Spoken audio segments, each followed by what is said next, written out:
Halo, selamat pagi anak-anak sekalian. Jangan lupa di-subscribe channelnya Pak Agus ini ya, biar tambah semangat dalam membuat konten-konten yang bermanfaat untuk pembelajaran. Kita pada kali ini akan membahas tentang perang dingin. Apa itu perang dingin? Perang saling lempar es batu, ya kan? Ini ya, perang dingin itu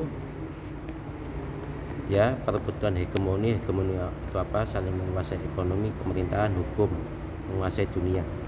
Sistem aliansi itu apa? Sistem persekutuan, mencari teman, kegiatan spionase itu apa? Spionase itu pencurian data penting kemiliteran tentunya, perlombaan teknologi dan persenjataan dan ruang angkasa. Yang monumental adalah perlombaan nuklir sama bisa mencapai ke bulan atau luar angkasa. Akhir dari perang dingin, moga-moga damai ya. Berlangsungnya perang dingin ya. Perang dingin dimulai setelah berakhirnya Perang Dunia II sejak pembagian Jerman menjadi dua wilayah, Jerman Barat dan Timur. Pembagian Jerman menjadi dua diikuti dengan pembagian kota Berlin menjadi Berlin Barat yang dikuasai Amerika Serikat, Inggris dan Prancis, dan Berlin Timur dikuasai oleh Uni Soviet, tepatnya saat terjadi konferensi Yalta Februari 1945. Nah, itu wilayah Jerman Barat dan Jerman Timur. Lebih luas Jerman Barat ya.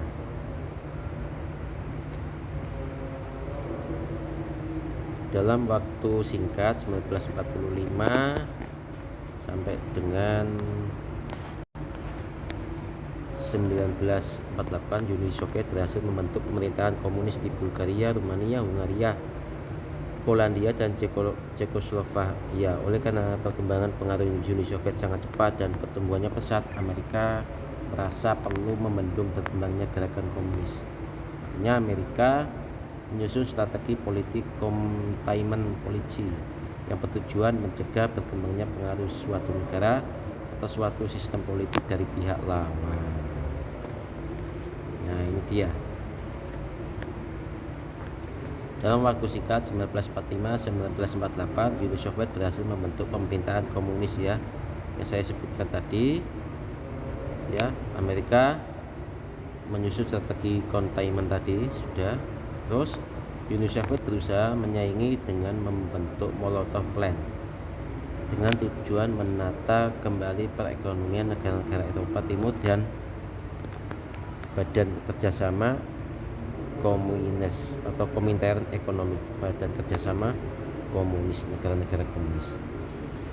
Berlangsungnya perang dingin ya, konflik Korea terpecah menjadi dua, komunisme Cina, konflik Vietnam, perang Vietnam ya, utara dan selatan, konflik Kamboja, komunisme di Kuba dan komunisme di Afghanistan. Ini ya, badan terjadinya perang dingin.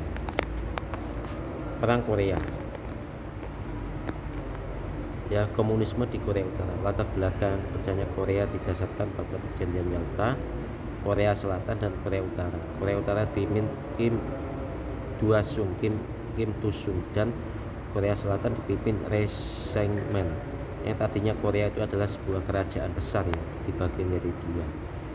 Perang dingin di Korea. Perbedaan ideologi ini menyebabkan munculnya perang saudara di semenanjung Korea. Ini dia ya. Komunisme di Cina. Kuatnya komunisme Cina. Komunisme di Cina menyebabkan berkembangnya komunisme di Asia Tenggara. Alasan penyebaran komunisme Cina ke Asia Tenggara adalah adanya keinginan untuk mengembalikan daerah kekuasaan Cina di zaman kuno. Keinginan lain adalah imperialisme komunisme Cina. Selain alasan historis, juga adanya alasan geografis dan kekayaan alam di Asia Tenggara guna memperkuat sebagai wilayah penyangga posisi ekonomi dalam dunia internasional. Itu tadi itu gambar Mao Zedong ya ini. Nah, itu Mao Zedong, pemimpin komunisme pertama Cina. Ini adalah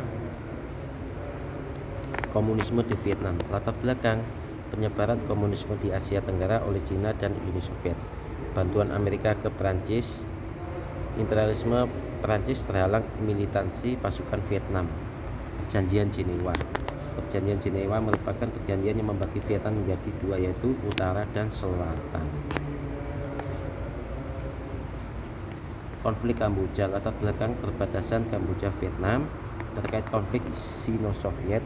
Di balik masalah Kamboja, Uni Soviet tidak lepas dari masalah politik, yakni konflik Kamboja dan Vietnam. Konflik Vietnam dan Kamboja adalah pertentangan dari jauh antara Cina dan Uni Soviet atau perang proksi di Asia Tenggara. Sejatinya perang Uni Soviet dan China, perebutan pengaruh. Ini adalah siapa? Ada yang tahu? Ini adalah Fidel Castro, presiden pertama Kuba dari rezim komunis. Latar belakang Presiden Kuba Fidel Castro mendirikan negara komunis Kuba, ini ingin perjuangan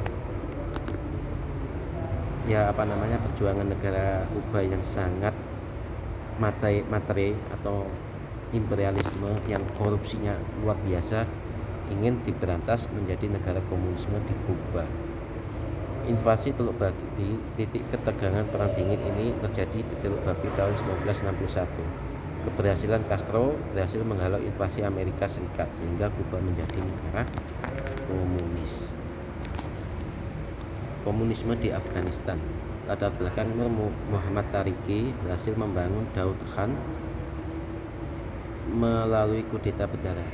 Masuknya Uni Soviet guna mempertahankan komunisme Afghanistan. Uni Soviet menginvasi Afghanistan. Mujahidin menumpas Uni Soviet. Invasi ini mendapat perlawanan dari kelompok Mujahidin yang dipimpin Muhammad Najibullah yang akhirnya berhasil memukul mundur pasukan Uni Soviet. Itu gambar ya militan Afghanistan. Nah, ini dia sistem aliansi, wadah kerjasama partai-partai komunis Eropa yang berpusat di Belgrad, Yugoslavia. Ada NATO, North Alliance Treatment Organization. Tujuannya membendung komunisme mulai dari Eropa Utara sampai ke Turki dan Yunani. Pakta Warsawa merupakan kerjasama pertahanan dan keamanan negara-negara komunisme. SEATO bertujuan membendung komunisme di Asia Tenggara, dan Pakta Anzus. Ya, kalau SEATO ini di Asia ya, Asia Tenggara. Kalau Pakta Anzus Australia, Netherlands dan United States, yakni Australia dan Amerika Serikat, membendung komunisme di Australia dan di New Zealand atau Selandia Baru. Kegiatan spionase ini ya adalah kegiatan pencurian data-data militer dan data-data sebuah negara untuk mencari kelemahannya, untuk dihancurkan. Ini ada perlombaan senjata nuklir antara Amerika Serikat dan Uni Soviet. Perlombaan senjata ditandai dengan munculnya teknologi nuklir. Untuk mengurangi meningkatnya perlombaan senjata nuklir, kedua pihak ya dijembatani PBB membentuk Badan Atom Internasional atau IAEA mencari jalan cara mengembangkan senjata untuk maksud damai dan meninggalkan tujuan untuk membentuk senjata nuklir. Ya, perang dingin. Akhir perang dingin 1989, dua negara adidaya Amerika Serikat dan Uni Soviet mendeklarasikan berakhirnya perang dingin setelah perbincangan 2 hari di pertemuan puncak Malta. Pada konferensi pers bersama yang diadakan di kapal layar Soviet, Maxim Gorky, kedua pihak menyatakan akan mengurangi jumlah pasukan dan persenjataan di Eropa. Pemimpin Soviet Mikhail Gorbachev mengatakan ia tidak akan pernah menyebut perang terbuka dengan Amerika Serikat. Ini dia ya letak lokasi negara Uni Soviet, USSR dan United States of America atau Amerika Serikat dan pengaruhnya.